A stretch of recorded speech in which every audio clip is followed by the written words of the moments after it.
Hey guys, how's it going? It is a beautiful morning and we are heading over right now to a local hatchery to pick up some baby chicks that we ordered a few months ago now. We're gonna pick up my mom along the way because she ordered some as well and the kids are excited. You guys wanna show the new little chick area? There's a chick area, it's a heat light. Oh, it looks so perfect. We got this all set up last night. Fresh water, some little chick food, and their little warm bed. Great job. Yeah, and this side, I bet we're gonna put the chickens in here. So they don't get heated up. Yeah, they can kind of get out of the heat if they want, but they like a lot of heat in the beginning, right? Well, yeah, we could just put them right there. I bet you they'll huddle right here underneath that warm spot. And then they'll kind of go like this. Yeah. And kind of go down. Yeah. You ready to go pick up Nana? Yeah. We haven't done the baby chick thing in a long time. In fact, the chickens that I've always had here at least, I bought as bigger chickens. So I didn't have to do the chick phase. But I thought the kids might really enjoy having them as little babies. And I think it'll be a good experience for them. Okay, why don't you come on down? I'll go. Benjamin, you can come out this side if you want.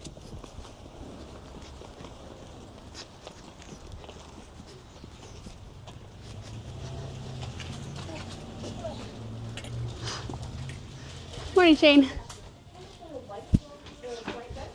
Okay, keep going. Let's go find Nana. I'm not sure about it on Amazon. You got chickens? Baby chicks. We're gonna go get them.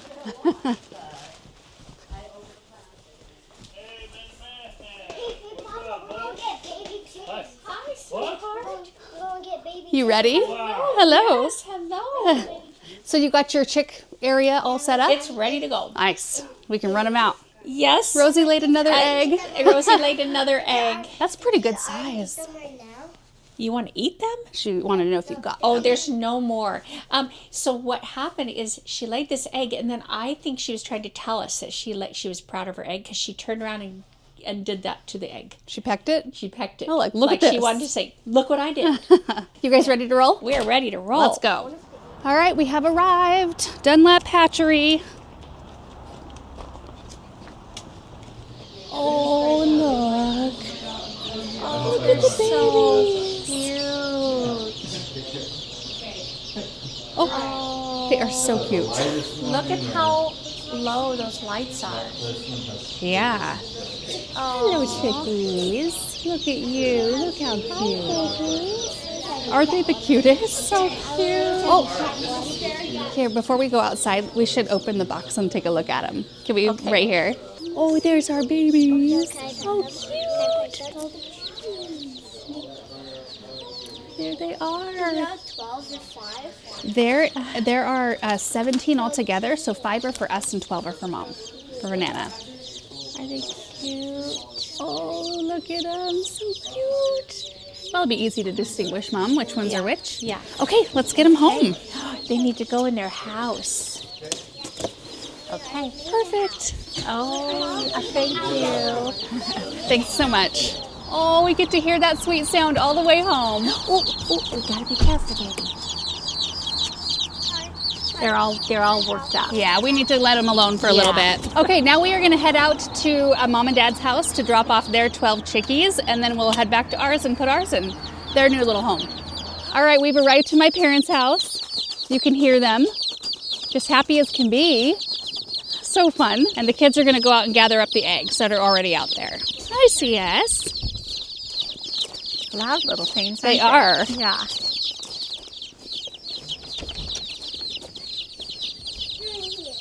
All right, you ready for this? Yes. That's a silly one. There's a silly The setup looks just like ours. That's a silly one. Yes. Okay. Nana. Okay, we've got to put them by the door. You found 3 eggs, Samantha? That's awesome. That's great. Okay. Hold the chickens. Okay. Hold on. Can I hold one? Just a second, baby. I don't know, honey, if you can pet it. Can you put your hand in there and pet him? And I want to hold them. You can hold ours when we get them home, baby. Okay?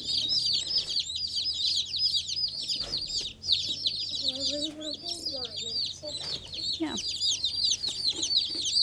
And me too. I really hold one? Oh, they look so cute. So Mom got 6 barred rocks and 6 buff Orpingtons. And I got 5 buff Orpingtons.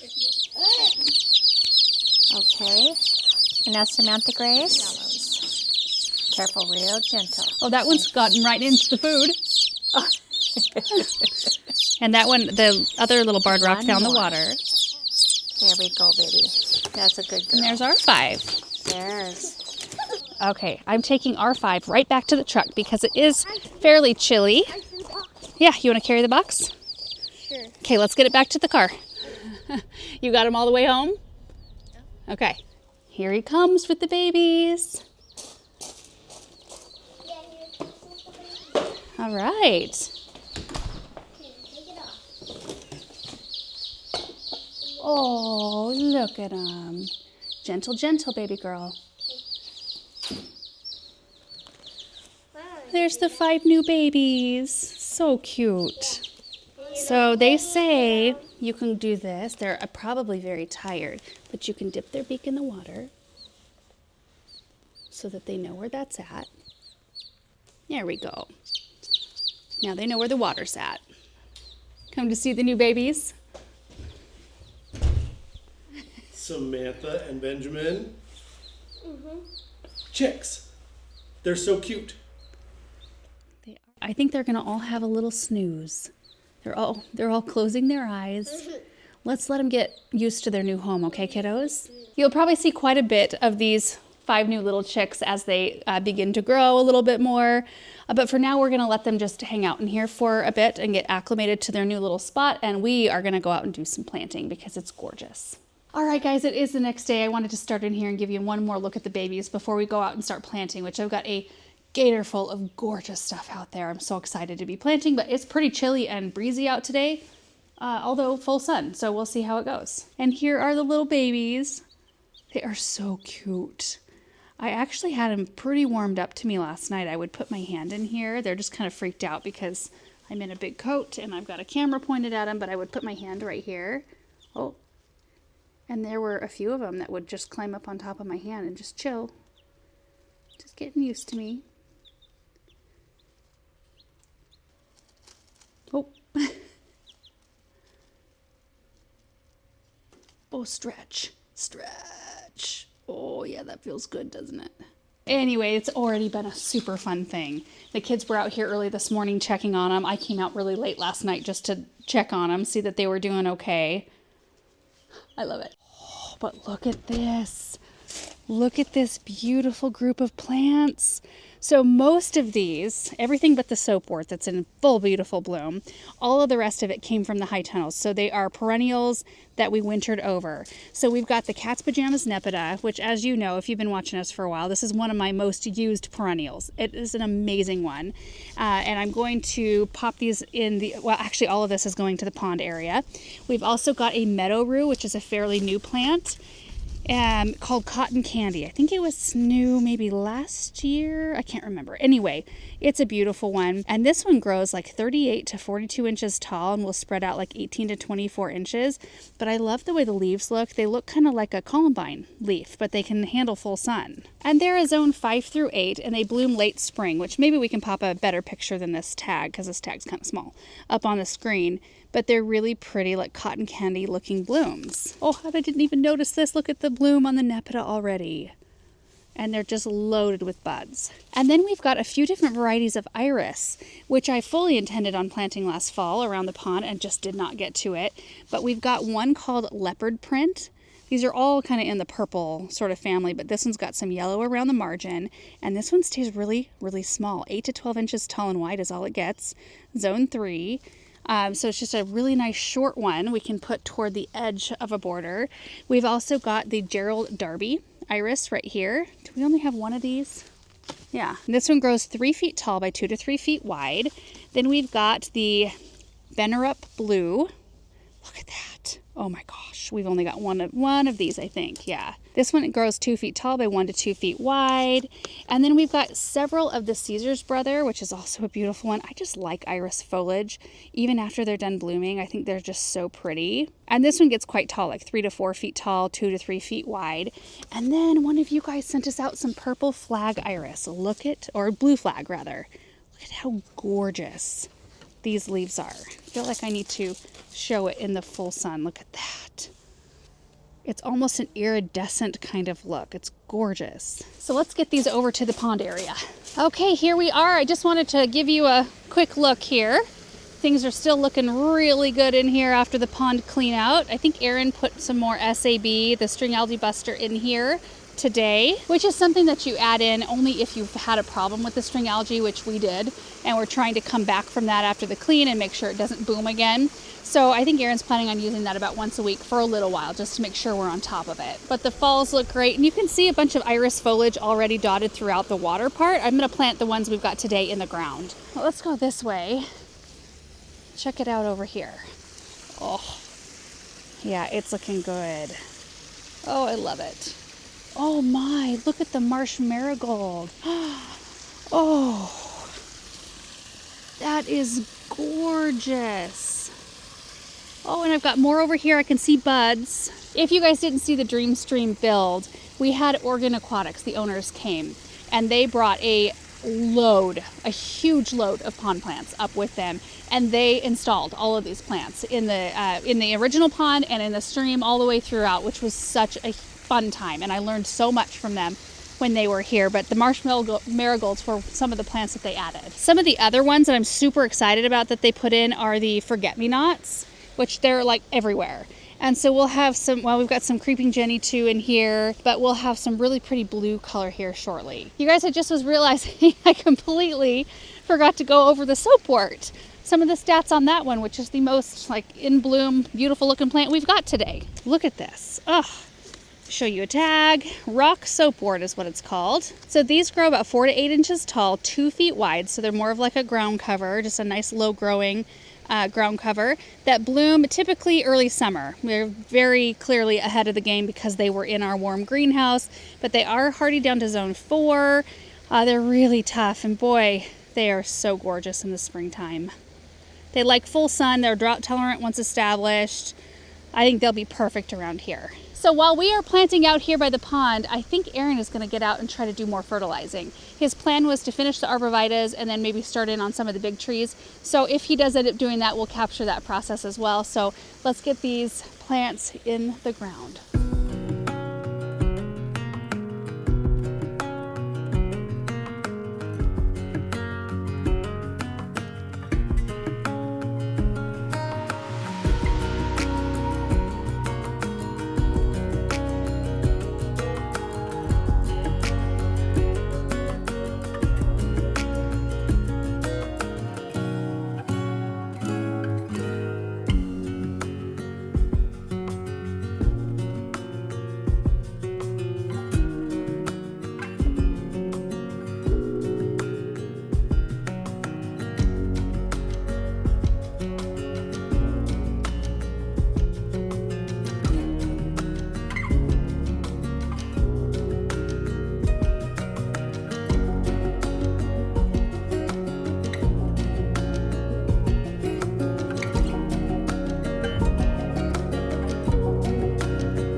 one bag, one tree.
All right, guys, we both got our projects done. Aaron told me he fertilized all of the green tower boxwoods that we planted along a fence line where we've got a parking area. And then he also fertilized pretty much everything is done in this north garden. Like this whole area back in here, like all the big trees on the berm. He said he used the I think it's 36-pound bag of Espoma Tritone, one bag for every single one of those great big trees that we had installed. So they should do real well. But I just love it when we're all out here just accomplishing things and making things look prettier or making things healthy with the fertilizer. And Samantha's out here at the basketball court somewhere. I think Benjamin's on his way out. We're gonna do some playing here in a minute. It warmed up a little bit more than it was just a while ago. But I just wanted to start right here and show you the soapwort, which it's kind of like not happy with me. I really don't want to get too close to it. I pulled it straight out of the warm, protected greenhouse and put it out on a windy, kind of cold day. So I was asking for it, but it'll be totally fine. It's super hardy, and I think it's gonna make for an amazing late spring, early summer ground cover out here. Just great color that time of year. So I've got one tucked up by the rock, and it's kind of tucked in around these Arctic Fire dogwoods, which I actually dug this one out. That's the first thing I did. It was back a little bit, and so it was kind of like these were a straight line, like a straight hedge of dogwoods, and I wanted it to be a little bit more not straight. So I popped that one forward a bit, planted all of our soapwort, which I just absolutely love. And then the blue flag iris. I kind of wanted that one because it's so vibrant to be front and center. So we'll really see it just shining right there. Oh, and I just love seeing these other plants. Even though they're not super happy today, it's just nice to see some green there. They're gonna create nice green carpet. Okay, continuing on. I have to remember where I put everything. Right over here, the dwarf leopard print iris. I've tucked one right here and two right there. And you guys, I had to be super careful. Like with the rock soapwort, I was able to use a small auger because that was just dirt. And I knew it was just dirt right there. I knew that I wasn't gonna be dealing with any lighting cords or pond liner. But like if you get down in here, you can see one of the cords for the lights. So I was trying to claw around either with my hand or my shovel, just very lightly, to see if I could unearth anything like that so I wouldn't break anything. And I didn't. Hooray! And I didn't break any drip lines today either, except for one random tube, which I think it was just an extension of a 1/4-inch drip going to a plant that no longer, it didn't survive there. So I just shortened it up and put it right to the new plant that I put in today. I'll show you that. Anyway, reminder, these only get 8 to 12 inches tall and wide, so they'll just be a perfect little flanking accent. And I had them in like a trio right here, and then I remembered, no, we use this too much as a pathway. I can't plant this up because I think that we wouldn't like that. I think I need to keep access, and it probably needs to remain accessible through here and through here. But I did plant the 3 Caesar's brother iris, one right here, kind of back behind this rock, and 2 down in here. Just as a reminder, that's this one right here that grows 3 to 4 feet tall, 2 to 3 feet wide. I think it's gonna be gorgeous right in here. I was also incredibly careful when I was fertilizing. In fact, I did not even fertilize. A lot of the ones that went right up next to the pond liner, I didn't even put fertilizer in the hole because I don't want to be contributing to any kind of issue in the water. So I just planted those, was super careful. And then on the ones that I did use Biotone in, I reached into the bag carefully, got it in my hand, and then put my hand all the way down in the hole to release it. So I didn't even get like puffs of powder up in the air. Okay, going further, I planted one Nepeta right here. That's where I ran into the tube, which, see, it's just an extension. So it's hooked into a supply line over here with an emitter. Up here. It came from up here. And it was snuck around. I think I'd planted a campanula down in here that didn't survive. So anyway, I just basically shortened it and I just tucked it in right along the root ball of this one so we don't have to run drip to this.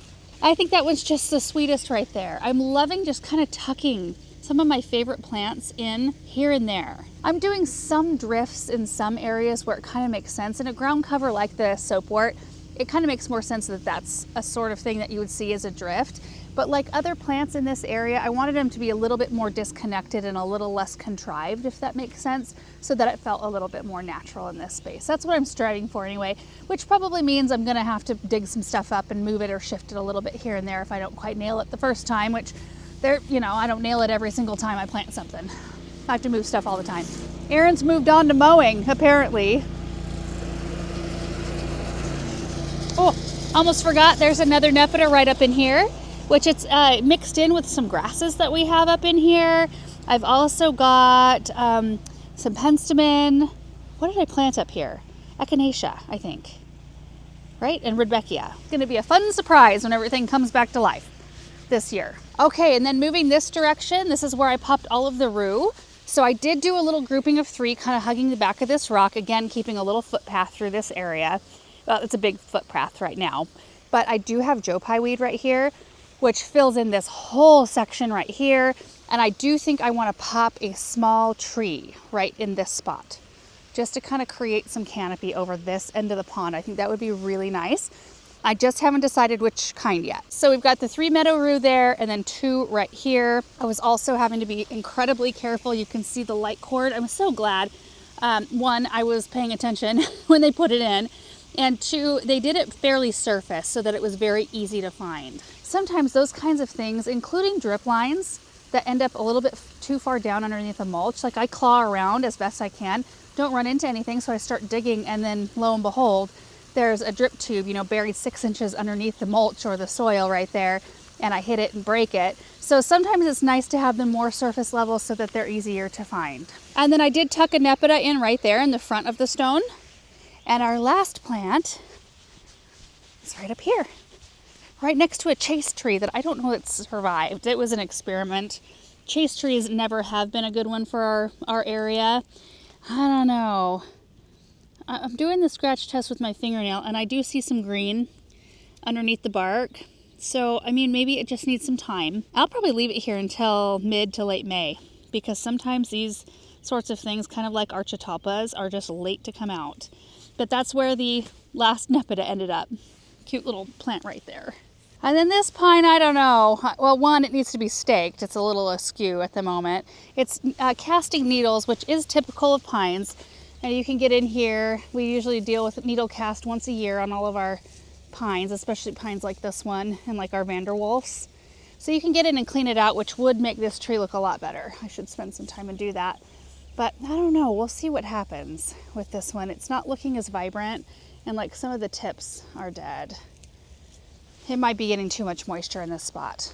I feel like I missed a couple of iris. We found where the Caesar's brother is. Oh, I think there's a couple over here. Hang on. I planted, what did I plant over here? Oh, planted one right here. I can't remember if it's this one or that one, but that's one of them right there.